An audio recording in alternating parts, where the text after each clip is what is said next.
Bonjour à tous et bienvenue dans Bonjour chez vous. Comme je vous ai dit depuis le début de la semaine, notre très chère animatrice Yveline Lebeau n'est pas là et je la remplace encore aujourd'hui. Et notre thème du jour est un chrétien a avant tout un cœur entièrement à Dieu. Bonjour à tous. Bonjour. Bonjour. Oui, je me disais, des fois, Yveline change de coupe de cheveux aux couleurs. Il y a un truc qui a changé. Non, je comprends mieux. Mais elle a le même haut, elle a un haut rouge. C'est pour ça, j'étais un peu troublé. Et nous avons un invité. Bonjour, pasteur Désiré. Bonjour. Désiré Oulaye, assistant pasteur à Vase d'honneur Longueuil, représentant de Message de Vie International et Message de Vie Canada. Exactement. Alors, dans la rubrique Culture et Médias, avec toi, on va parler de Message de Vie International, présenter le ministère et un événement qui arrive très bientôt en février. Oui, fin février. D'accord. Bienvenue à Bonjour chez vous. Merci. Et pasteur Jonathan, je reste avec toi. Aujourd'hui, tu réponds à une question d'un pasteur. J'ai une question. Oui, on va essayer. Puis, en fait, on va répondre, à mon avis, déjà depuis le début de l'émission et on approfondira après. On approfondira l'apothéose. La question de Claude d'Allemagne, c'est qu'est-ce que signifie être religieux? Voilà. Voilà, c'est une très très bonne question. Ouais. Et on va attendre ta réponse, mais là, peut-être que la question sera déjà répondue avant. C'est les préliminaires. C'est ça. C'est l'apéritif. Jonathan a toujours L'apéritif, oui. Oh, il y aura du grec, de l'hébreu, c'est sûr et certain. Et Anne, on va commencer avec toi, ma très chère, dans la pensée du jour.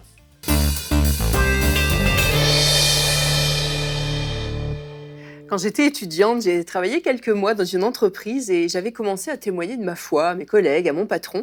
Et un jour, à ma grande surprise, mon patron s'est retourné vers moi et m'a dit « Mais mademoiselle, je ne savais pas que vous étiez religieuse. » Et j'ai eu envie de lui dire « Ah, bah moi non plus. » Parce que qu'on me dise que je suis croyante, je suis d'accord. Mais qu'on me dise que je suis religieuse, ça me pose des questions. Alors, sommes-nous croyants ou religieux? Ce sont un peu des mots fourre-tout et nous allons essayer de dépêtrer les chevaux. Retourner dans l'Évangile, ça peut être utile quand on veut élucider une question comme ça et on va voir ce que Jésus lui-même en pensait. Jésus s'est souvent opposé aux pharisiens. Et le pharisien, vous le savez, c'est l'archétype du religieux. Et si on veut savoir aujourd'hui la différence entre un religieux et un vrai croyant, c'est la même opposition qu'entre un disciple et un pharisien. Le pharisien veut mettre la loi en pratique, il reproche à Jésus d'enfreindre le sabbat, alors qu'on le sait, la Bible le dit, le sabbat est fait pour le Fils de l'homme et non le Fils de l'homme pour le sabbat. Les pharisiens, par exemple, donnent la dîme de la rue et de la nette, mais ne pratiquent pas la justice et la miséricorde. Le religieux est dans la loi, alors que le disciple fait tout par amour et par respect pour Dieu. Alors quand Jésus parle des hommes religieux, il les qualifie souvent, vous le savez, d'hypocrites. Hypocrite, c'est celui qui se cache derrière un masque. Et c'est un mot qui revient très souvent dans l'Évangile. Alors que le croyant, lui, il est vrai, il ne porte pas de masque. Et d'ailleurs, Jean 4, 24 nous dit « Dieu est esprit, et il faut que ceux qui l'adorent en esprit et en vérité ». Alors le croyant, si on peut donner cette définition-là, est dans une relation vraie avec Dieu, alors que le religieux sert sa religion au lieu de servir Dieu. Et là, je vous pose une question, sommes-nous religieux ou croyants alors? Et tout le monde va se précipiter pour me répondre « croyants, évidemment !» Et en êtes-vous bien sûr? Faites-vous toujours les choses par amour pour Dieu et pour votre prochain? Suivez-vous des règles, des façons de faire? Est-ce que vous faites partie, par exemple, des gens qui s'offusquent quand on commence à faire différemment les choses dans l'Église? Est-ce que vous allez toujours à l'Église par amour pour Dieu ou parce qu'il ne faut surtout pas que les gens croient que vous êtes en train de vous refroidir? Et quand vous faites un grand sourire à votre sœur en Christ, est-ce que c'est parce que vous l'aimez vraiment sincèrement de l'amour de Christ? Ou parce que vous êtes une bonne chrétienne puis ça se ferait pas de lui faire la tête? Alors, je pourrais passer ma journée à vous poser ce genre de questions et à me le poser à moi-même. Notre motivation, en effet, doit être sans cesse passée en revue. Parce qu'on le sait, l'esprit est bien disposé, mais la chair est faible. Et nous devons sans cesse prier. Comme le psaume 139, 23 nous le dit, « Sonde-moi, ô Dieu, et connais mon cœur, éprouve-moi, connais mes pensées. Regarde si je suis sur une mauvaise voie et conduis-moi sur la voie de l'éternité. » Alors, croyant ou religieux, c'est pas une étiquette définitive et c'est chaque jour que ça se décide parce que c'est par le cœur que ça commence.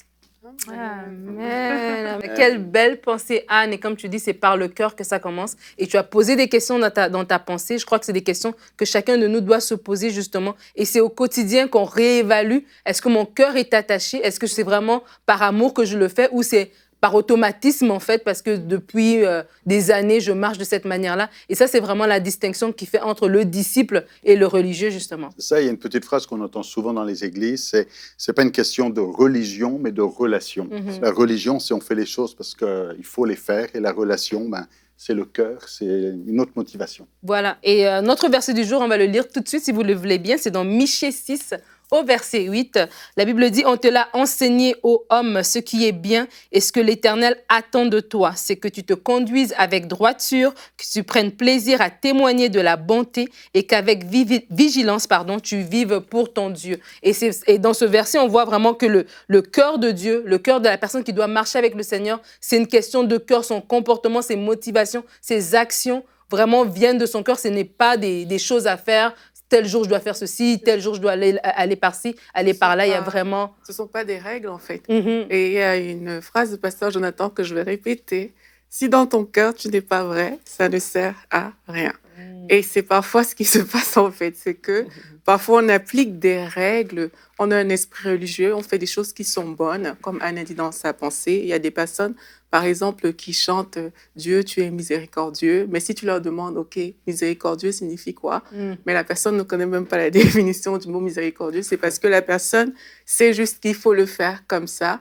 Mais la personne c'est pas de son cœur, en fait, que tout cela vient. C'est pas avec son cœur qu'elle est en train de dire, Seigneur, tu es miséricordieux.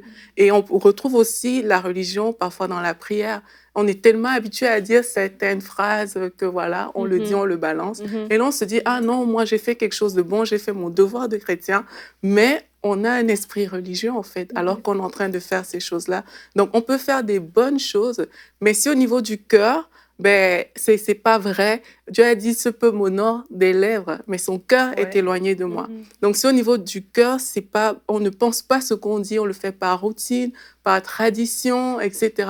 Mais ça veut dire qu'on est en plein dans un esprit religieux. En fait. Et c'est ça l'importance d'avoir le cœur qui est attaché à Dieu, parce que justement, des fois, on a aussi appris, et des fois, au début, comme un enfant va faire des choses parce qu'il apprend, il voit les autres faire et il répète, mais à un moment donné, l'enfant va développer sa propre conscience, ses propres actions. Et c'est la même chose, des fois, on est né de nouveau. Dans l'église, on a vu, par exemple, des gens prier d'une certaine manière en disant Jéhovah Rapha, Jéhovah Shammah et tout ça. Et puis après, on a commencé, nous aussi, à répéter, mais vraiment, on parle d'être attaché à Dieu. Et l'attachement du cœur vient quand on connaît aussi le Seigneur. Et je crois qu'il y a une importance en tant que chrétien, justement, de faire ce pas-là, de s'attacher réellement pour que nous aussi, on puisse découvrir. Ça ne devient pas le Dieu de ma voisine, de mon pasteur, mais ça devient aussi mon Dieu avec qui j'ai une relation personnelle, avec qui vraiment je peux avoir ce temps d'intimité et avec qui j'ai une vraie relation, je suis vraiment attachée, en fait. Oui, c'est ça, parce qu'il y a quand même un risque de tomber dans un fonctionnement religieux, parce que qu'on le veuille ou non, soit on est né, comme tu le disais, dans une famille chrétienne, puis on a vu les choses se faire toujours comme ça,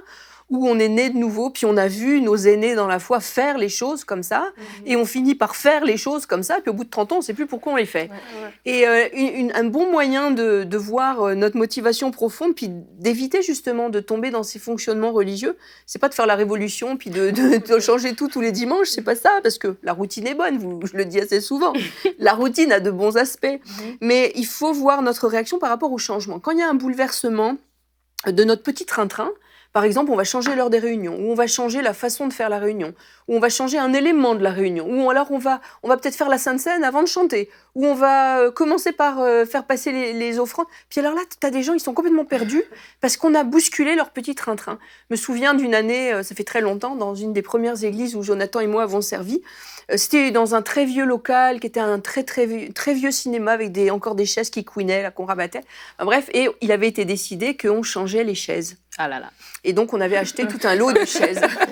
Et il y avait des personnes qui avaient été complètement déstabilisées parce que c'était les chaises du réveil. Parce que 70 ans avant, il y avait eu un réveil dans cette église et les chaises avaient l'onction. Et donc, ça, c'est typiquement quelqu'un qui s'est enfermé dans des fonctionnements religieux. Alors, c'est sûr qu'on ne va pas tout bousculer tout le temps, mais c'est un très bon moyen de savoir. si on est dans un fonctionnement religieux, quand on a des mauvaises réactions comme ça. Donc, il faut savoir régulièrement, pas tout le temps, on n'est pas toujours dans l'introspection, mais savoir si on fait les choses parce que vraiment ça vient de notre cœur ou si on le fait parce qu'on nous a toujours dit de faire comme ça. Et dans ta pensée, tu as parlé de la miséricorde. Tu as dit, est-ce que quand tu dis à la sœur, voilà, tu la souris, mais est-ce que vraiment dans ton cœur, il y a cet amour qui est là? Et je pense à ce que Jean-Baptiste disait de produire du fruit qui est digne de la repentance. Ouais. Et je crois que vraiment, en tant que chrétien, c'est un autre aspect aussi, une autre façon de vraiment éprouver. Est-ce que mon cœur, il est vraiment attaché? Est-ce que vraiment dans mon attitude quotidienne, dans mes actions, dans mes pensées, dans mes raisonnements, il y a cette marche qui a été faite, il y a cette progression, il y a ce témoignage que vraiment Jésus marche avec moi et c'est pas moi qui vis, mais c'est Christ qui vit en moi. En fait. Il faut se poser la question, pourquoi je fais ce que je suis en train de faire, en fait? Et ça, c'est une question que on va pas toujours se poser parce que naturellement, on fait certaines choses. Mais je pense que c'est une bonne base, vraiment, quand on parle de religieux ou de croyants. Et comme Anne aussi l'a dit dans la pensée, dès l'instant où tout ce qu'on fait, vraiment, c'est parce qu'on a un cœur, parce que certaines fois, il y a des personnes qui peuvent se tromper par rapport à certaines choses, mais elles se disent, non, peut-être que je ne crois pas vraiment et tout, mais vraiment, c'est une question de cœur d'abord, avant d'être une question d'action. Donc, dès l'instant que notre cœur vraiment fait par amour pour Dieu, mais là, on est vraiment avec quelqu'un qui a un cœur attaché à Dieu.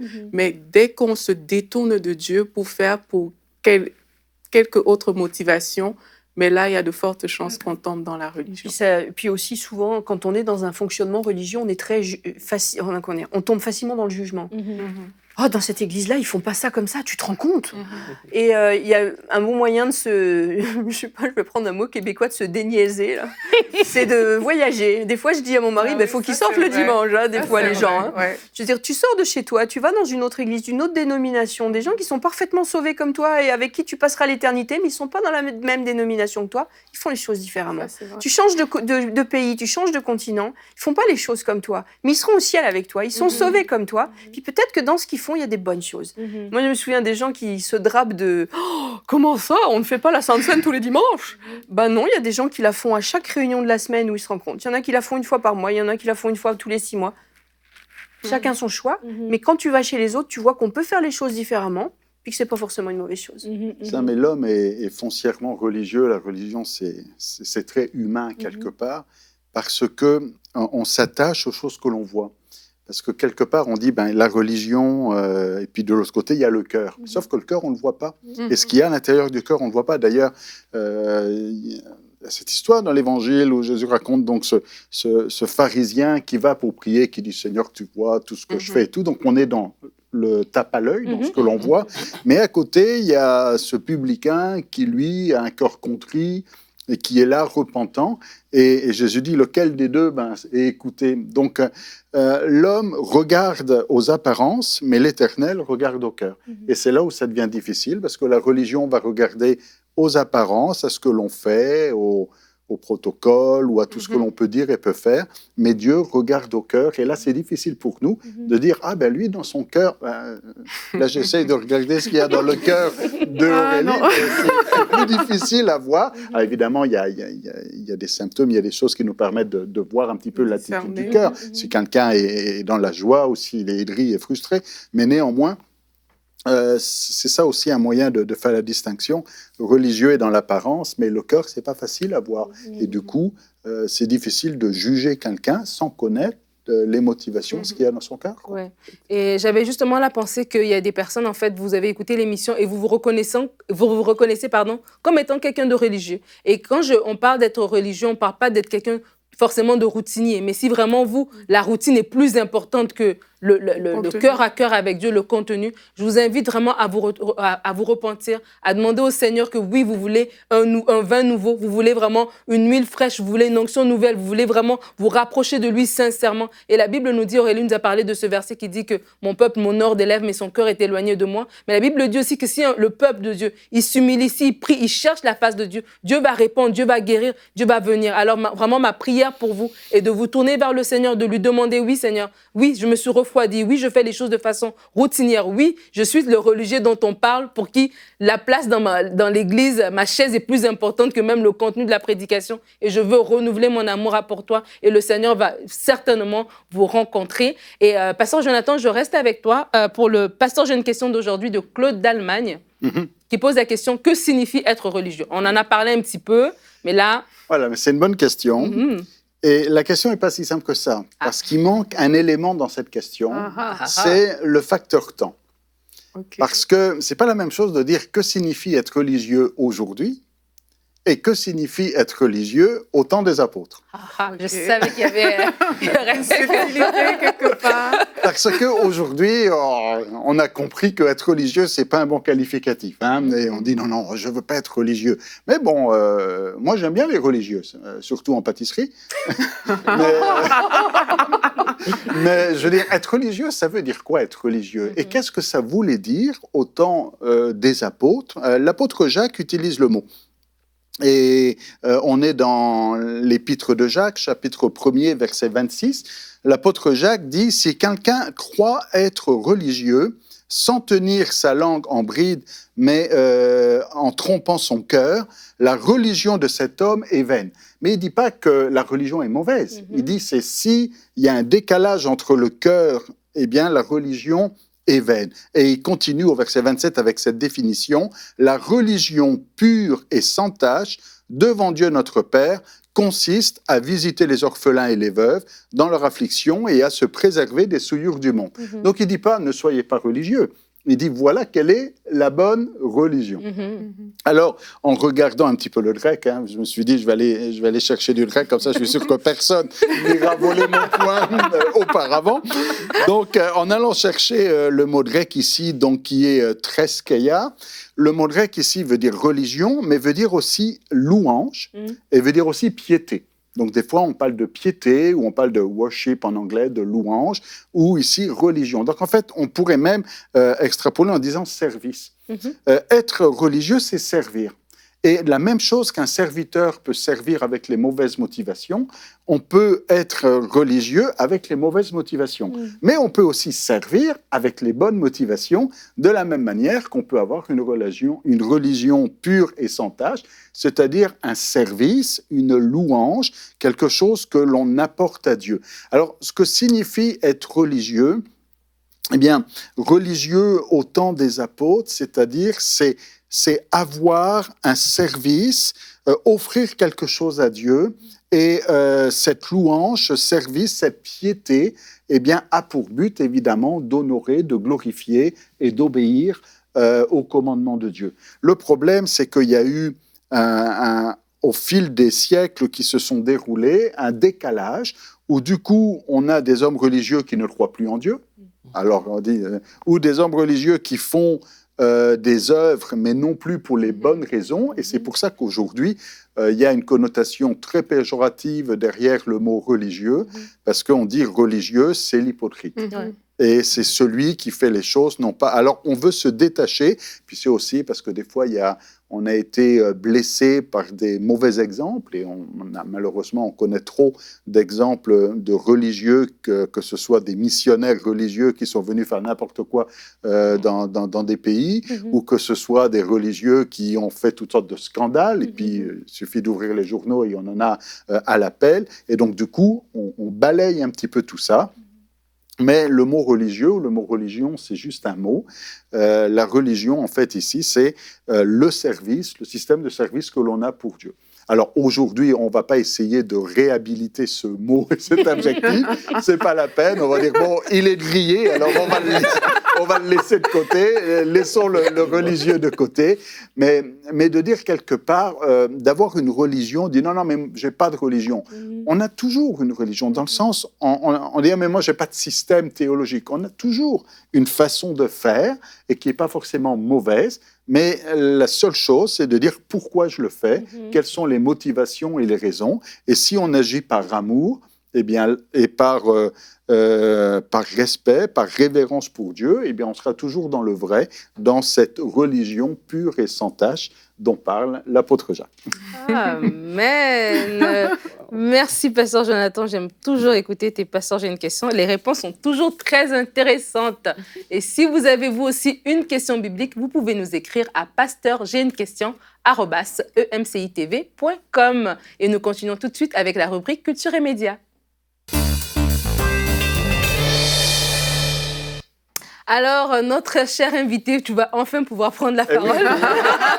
Mais tout à l'heure, il a essayé de dire quelque chose. Mais ça n'a pas marché. Et comme il n'a pas l'habitude, c'est ça, il y a certaines habitudes sur le plateau. C'est comme une dans mêlée de bouchon, rugby. Il faut forcer le passage. Tu mets le clignotant et tu te passes tout de suite. Alors, Désiré Oulaye, je t'ai présenté en début d'émission, assistant pasteur à Vase d'honneur Longueuil, et aussi responsable de Messages de Vie Canada. Et là, aujourd'hui, tu viens nous présenter Messages de Vie International, qui est un ministère de pasteur Mohamed Sanogo, mais je te laisse le présenter. Parfait. Donc, Message de Vie International, fondé et dirigé par le pasteur Mohamed Sanogo. La vision du ministère, puis ça va avec le thème qu'on traite aujourd'hui, c'est ramener le cœur des nations à Christ.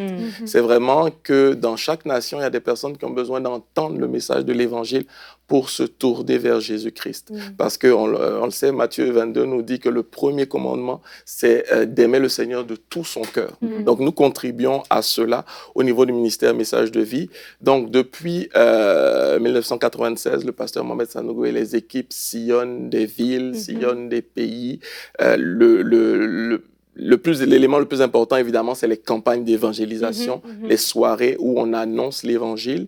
Mais à ces campagnes d'évangélisation-là, donc, il y a tout un aspect d'abord d'évangélisation porte à porte de terrain, mais il y a aussi des aspects humanitaires qui ont été ajoutés pour que vraiment on puisse toucher le maximum de personnes. Parce que Jésus a dit, j'avais faim, vous m'avez donné à manger, j'avais soif, vous m'avez donné à boire, et ainsi de suite. Ouais. Et vraiment, il y a vraiment un cœur d'évangélisation. Je veux vraiment qu'on passe tourner les visuels photos parce qu'il y a plusieurs photos. On voit des campagnes qui sont faites. Vous avez des tours 931. Exactement. Donc, il y a différents types d'activités. Les tours 931 donc, sont des tours essentiellement faits en Côte d'Ivoire où pour chaque tournée, on prend 3 villes et puis il y a des équipes qui se déplacent.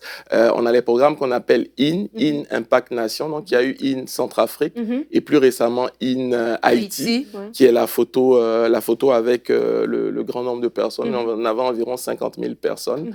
Donc, c'est vraiment des moments extraordinaires. Extraordinaires pour les populations qu'on visite, mais aussi extraordinaires pour nous-mêmes les missionnaires. Ouais. Parce qu'à Haïti, on avait 50 missionnaires qui sont partis du Canada. Je peux vous assurer que j'ai eu la grâce de diriger la délégation. La vie des missionnaires a changé après cette expérience. Amen. Et on a un visuel justement vidéo qui nous présente un peu le ministère. On va regarder ça tout de suite.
C'est extraordinaire ce que vous faites, vraiment ce que ce ministère fait. Et vous avez aussi un volet humanitaire aussi quand même qu'on doit souligner. Oui, donc comme je l'ai dit, aux campagnes d'évangélisation, il y a tout le volet de dons, donc en nourriture, de soutien, en différentes sortes de choses. Ça peut être des matelas, de la nourriture, des vêtements. Et il y a le volet aussi médical qu'on a ajouté très récemment. Donc il y a généralement une équipe de médecins qui part et qui vont faire déjà toutes les consultations de base.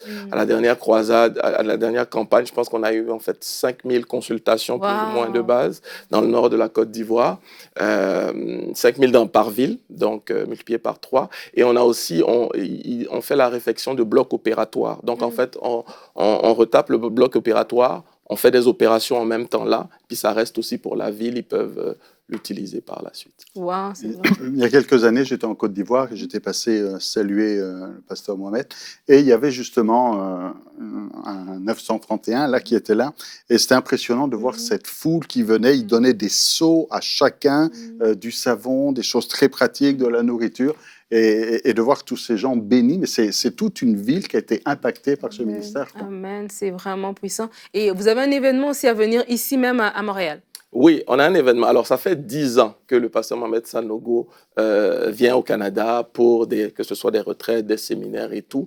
Et le 28 février, ce qu'on veut faire, premièrement, c'est célébrer le Seigneur pour 10 ans de fidélité, 10 ans de grâce, 10 ans de présence. Et ce qu'on veut faire aussi, c'est déclarer sur la décennie à venir. Le thème de la conférence, ce sera « C'est encore possible ».